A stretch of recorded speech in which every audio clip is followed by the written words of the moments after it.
How you doing, everyone? We're back again with another one. Today we had two special plays. The second one, we'll leave that as a surprise. No, I won't make it a surprise. The first one is with FBIO. That's actually a day trade we got into today. Don't always recommend them, especially when you have a small account, but we had a really good case. FBIO had some great news. I'll show that in the video as well. Had a great setup. We had great volume. The only thing we were missing was momentum. That MACD didn't give us great signals, but we were still able to get in, snag some profit, and get right out. Our second play, the mysterious surprise, is actually an Amazon play. Today is Amazon's earnings, and usually this is another thing I don't recommend. I don't suggest people do. Do not hold stocks through earnings, and you guys will see that I will learn that the hard way. So stay tuned, enjoy, like, comment, subscribe. If you have any questions, feel free to reach out as usual. Thank you for watching.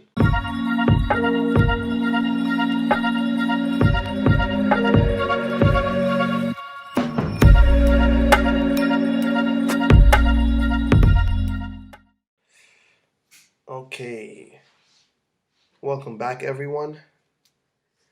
So yes, our first play, FBIO. How did this come up on my scanner? Of course, there's several different scans that I go through. If anyone wants to know about that, I'll make a separate video for it.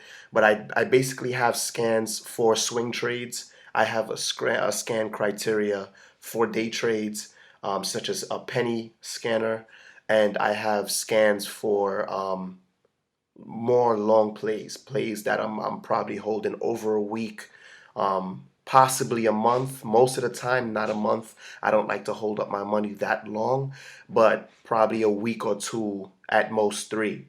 So starting with FBIO, we were actually able to snag $240 on this. So this was actually a big win for us in our account. So basically, this is the news on FBIO. It was going crazy. So if we pull up some of this, we could basically see that they will acquire exclusive option to acquire the remaining equity in a co-based. So this is basically all bullish sentiment. This is all good news. This is all strong news that will cause lots of momentum, or is supposed to cause lots of momentum, lots of volume. So when I'm scanning, that's basically what I'm looking for. Well, with penny stocks at least, I'm looking for volume. I'm looking for low float. I'm looking for great momentum. Basically, you want that stock to move, and you know it's going to move because so many eyes are currently on the stock. So this is kind of the mindset you have to have. Early in the morning, we wake up, we check those scanners, and we check the news on these specific stocks. It's no particular scanner or criteria where we, get the top 5 stocks in any case. You have to do due diligence. You have to go through your stock list. You have to search up all these news catalysts on these different stocks and see what floats your boat. See if the setup fits. So setup wise, let's get to the charts. My usual, I look at the 1 minute and the 1 day chart side by side. Let's close our active trader for now because we don't need that. Trying to drag this over a little. Okay, so on our day chart, this is what I saw. So first of all, because of all this news in the pre-market, we had a large gap up. So from around 150 to $2, we were already all the way gapped up. So of course, the first thing that I'm looking for is I'm looking for my price levels. So on here, I automatically assume $2 to be a psychological level because it's just a solid strong barrier that people usually say, okay, we're for a penny stock, we're about to break $2, we're about to break $3, we're about to break $4. Those are usually strong support and resistance lines. So off the back, my line is already drawn at the $2 line. That is my basis. That is my support. Next, I'm basically looking to see in the past the movement of this stock. So of course, 3 days ago, we had some beautiful movement. Those levels held strong. And then we actually went on to a rally for 3 days in a row until this large gap up, until this news. So you can already tell FBIO has been on my scanner for 3 days. We're basically now just looking through and trying to find a different setup. Now, why didn't I hop in on these other days? To be honest, I didn't have any day trades. Being under PDT, under 25,000, you only get 3 day trades every 5 days. So most of my day trades I save in case, I need to be stopped out of a play for security. I can be stopped out of a play. And then I usually use one of my day trades on a strong penny move that I'm really confident in. FBIO was one of those moves. After seeing this escape my grasp for 3 days straight, I'm like, no way. I'm not going to see a gap up. Had great news, had a great setup, great volume. I'm not going to let this go. So basically, let's zoom into the 1 minute chart here. We could scroll this over, and I'm going to close this for a while so you guys could see what I see here. I have no time in sales. I don't need this. Okay, so basically 9:30 the bell rang. We had a dip. It was pretty much consolidating, so nothing was going on, trading sideways. So right now, I already drew my triangle mark. So like I said, I had the $2 line all set up, all clean.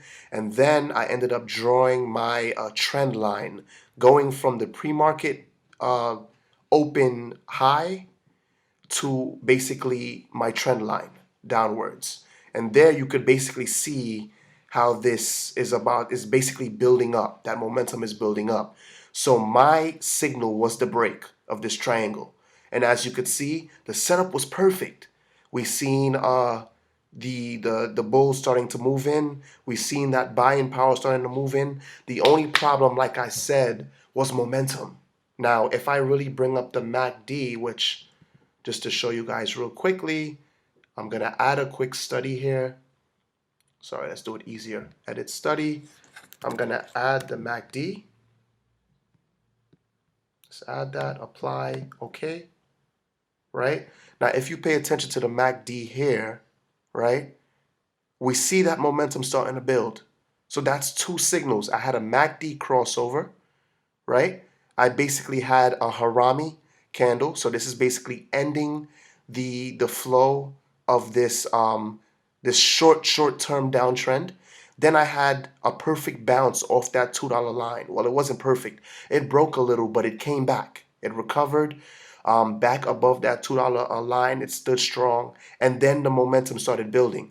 So you see that crossover there. That's basically showing you that now we're going into the green. We rose above the 0 mark on the MACD. So this is all good signs. This is all good signs. I'm looking at my average volume. My average volume is above the 50 SMA, or the 50-day average volume, I should say. I apologize. And then right now, I just see this building, building, building. So at this point, I'm in. I'm in around 203, 204. I took the position big. I took about 2,500 shares. So right now, my mindset is to be in and out. I'm going to wait for this jump and get out. So basically, I got up to this jump, and it jumped up to 224. I made an attempt to get out, but it dropped down so quickly, I didn't have my auto send on. So when I clicked sell market, it asked me again if I wanted to sell. And in that split second, when I'm like, oh my God, what the hell? Right? And it basically dropped down. So I missed that exit, and I waited. I waited it out. I waited it out. It lingered below our 50-day SMA, and it wouldn't cross the VWAP. So this purple line with these green and red lines, that's the VWAP. So these are also two of my signals. I'm waiting for this to cross over. So here we come down, it comes back up. Once it crosses that 50-day SMA, then it crosses the VWAP. We're in good business here. Guess what? We're looking back down at the MACD. We have more bullish momentum coming in. So now this is really a great sign. But as soon as I seen it come to this candle right here, and it hit a high of 225, I basically started to see the MACD starting to die out. So as soon as I seen that, it was literally a split-second decision. I got out the trade. I took profits here. And thank God I did, because as you can see, it started consolidating yet again, and it just went back below the VWAP and below the 50-day SMA, and then consolidates for the rest of the day, and then eventually drops below that $2 support, comes back. So basically, it was really nothing. It was nothing for the day. That would have wasted my whole day if I would have stayed in that trade. So sometimes you really need to know when to just take profit and get out if the play is not working. Try not to give it too many chances, because I promise you will not get that many chances. But yeah, that was our beautiful play on FBIO, giving us our $240 profit on the day. Now, for our Amazon play, I took a big risk with Amazon. What was on my mind? I knew earnings were today. We all know Amazon to be a very good company, very reliable company.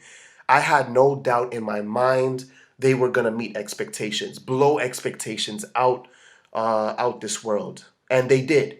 And they did. It's funny because we listened to that conference call, and everything was going good. I really don't understand what happened, but I'm gonna show you exactly what happened from my perspective. So basically, I got into the aftermarket. I didn't trade Amazon while it was still live. I traded when the market actually closed. So I basically seen this rally here, this rise from 1727 all the way up. I kind of just sat through that just to see what was going on, because I knew that was basically earnings hype. So I just wanted to see if those levels would have been held. Then all of a sudden I see this starting to drop. So I'm like, okay, probably people are taking profits, because from what I'm hearing, earnings are good. I don't understand why this is dropping.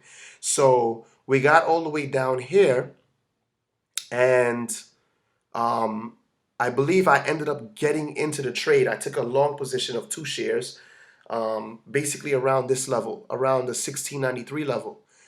And then I'm thinking, okay, this is a pretty good level because we're at the bottom of the VWAP here. Hopefully, this will start to rally from the good news. Next thing I know, this begins to just continue dropping. So as it continues to drop, and then it consolidates on this 1631, 1634 level. So now I'm currently down on that trade, 137 in the pre-market. And let's see what happens tomorrow morning. Hopefully Amazon could make a comeback and rally back up, and at least allow me to break even, or give me enough profits to pay for my commissions, or at least get me I'll try to get out of the trade with a little less in the hole, try to go green.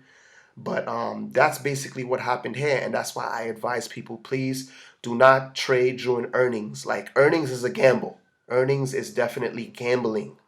So you'll never know what happens. Even though earnings and revenues were good, expectations were met, we still took this dip. And I think I came to find out that it was because of a comment that the CFO made that caused this 100-point dip, which in my head I'm like, God, he couldn't just hold it down?